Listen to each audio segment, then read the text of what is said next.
നമസ്കാരം.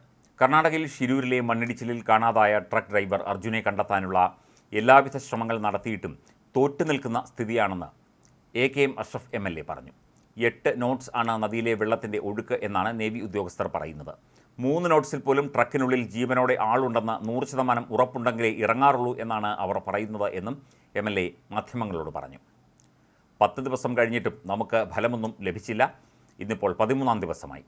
ട്രക്ക് കണ്ടു എന്ന് പറയുന്നതല്ലാതെ അതിനകത്ത് അർജുനുണ്ടോ എന്ന് പോലും സ്ഥിരീകരിച്ചിട്ടില്ല.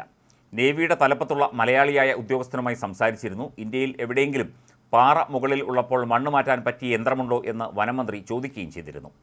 ആർമിയുടെ പക്കൽ എന്തെങ്കിലും യന്ത്രമുണ്ടോ എന്നും ചോദിച്ചു. എന്നാൽ ഇല്ലെന്നായിരുന്നു മറുപടി. മണ്ണും പാറയും മാറ്റിയാൽ മാത്രമേ ട്രക്കിനടുത്തേക്ക് എത്താൻ സാധിക്കൂ എന്ന് ഈശ്വർ മാൽപെ പറഞ്ഞതിൻ്റെ അടിസ്ഥാനത്തിലാണ് ഇക്കാര്യങ്ങൾ ചോദിച്ചത്. സാധാരണ ദിവസങ്ങളിൽ മടങ്ങുമ്പോൾ നാളെ യന്ത്രങ്ങളെത്തും, രക്ഷാദൗത്യം വീണ്ടും തുടരും എന്നൊക്കെയാണ് പറയാറ്.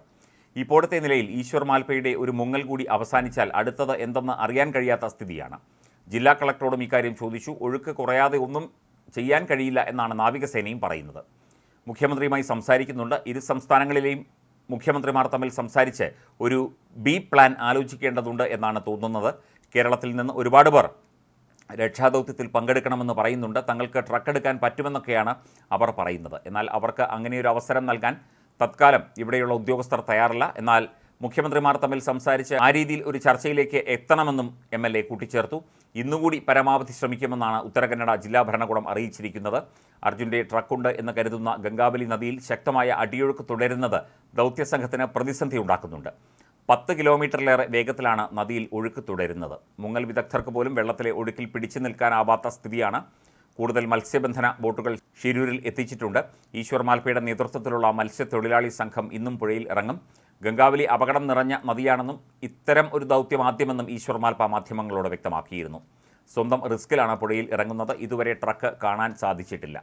ഇന്ന് വീണ്ടും മുങ്ങി ട്രക്ക് കണ്ടെത്താൻ ശ്രമിക്കും. ഇതുവരെ തകര ഷീറ്റുകളും തടികളും വൈദ്യുതി കമ്പികളുമാണ് കണ്ടത് എന്ന് ഈശ്വർ മാൽപെ പ്രതികരിച്ചു.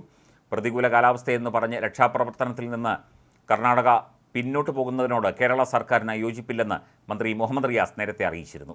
രക്ഷാപ്രവർത്തനം തുടരുന്നതിൽ കർണാടക സർക്കാർ നിർദ്ദേശമനുസരിച്ച് മാത്രമായിരിക്കും തീരുമാനമെന്ന് ഉത്തര കന്നഡ ജില്ലാ കളക്ടർ ലക്ഷ്മിപ്രിയ പറഞ്ഞു. കാലാവസ്ഥ അനുകൂലമാകും വരെ കാത്തിരിക്കുകയേ നിവൃത്തിയുള്ളൂ എന്നും കളക്ടർ അവലോകന യോഗത്തിൽ വ്യക്തമാക്കി. ഇനി എന്താണ് അടുത്ത നടപടി എന്ന് പോലും കരുതാൻ സാധിക്കാത്ത രീതിയിലാണ് ഇപ്പോൾ ഷിരൂരിലെ സ്ഥിതിവിശേഷങ്ങൾ. ഇനി തെരച്ചിൽ തുടരുമോ? ഏത് രീതിയിലുള്ള തെരച്ചിലായിരിക്കും തുടരുന്നത്? മാൽപെ സംഘം അവിടെ തുടരുമോ അതോ അവർ പരാജിതരായി മടങ്ങുമോ തുടങ്ങിയ ചോദ്യങ്ങളൊക്കെയാണ് ഉന്നയിക്കുന്നത്. എന്തായാലും ട്രക്ക് കണ്ടെത്താനുള്ള ശ്രമങ്ങൾ ഇപ്പോഴും തുടരുകയാണ് എന്നാണ് റിപ്പോർട്ടുകൾ പുറത്തു വരുന്നത്. പക്ഷേ പ്രതികൂല കാലാവസ്ഥയിൽ ട്രക്ക് കണ്ടെത്താനുള്ള നടപടികളുമായി മുമ്പോട്ട് പോകാൻ സാധിക്കുന്നില്ല എന്നത് മറ്റൊരു യാഥാർത്ഥ്യമാണ്. ഇതൊക്കെയായാലും ട്രക്കിനുള്ളിൽ അർജുനുണ്ടോ എന്ന കാര്യം ഇതുവരെ സ്ഥിരീകരിച്ചിട്ടില്ല. അർജുൻ ട്രക്കിനകത്ത് ഉണ്ടാകാനുള്ള സാധ്യത തീരെയില്ല എന്ന് തന്നെയാണ് വിദഗ്ധർ വിലയിരുത്തുന്നത്. ഒരു വേള അർജുൻ പുഴയിൽ വീണ് ഒഴുകിപ്പോയിരിക്കാം. ട്രക്ക് ഭാരമുള്ള സാധനമായതുകൊണ്ട് അവിടെ തന്നെ കിടന്നിരിക്കാം. ട്രക്കിൻ്റെ സ്ഥാനം മാറിയിരിക്കാം. ട്രക്ക് കൂടി ഒഴുകിപ്പോയി എന്നുള്ള ചില അഭിപ്രായങ്ങളും കടന്നു വരുന്നുണ്ട്. എന്തൊക്കെയായാലും തിരച്ചിലിൻ്റെ കാര്യത്തിൽ ഇപ്പോഴും അവ്യക്തതയും അനിശ്ചിതത്വവുമാണ് തുടരുന്നത്.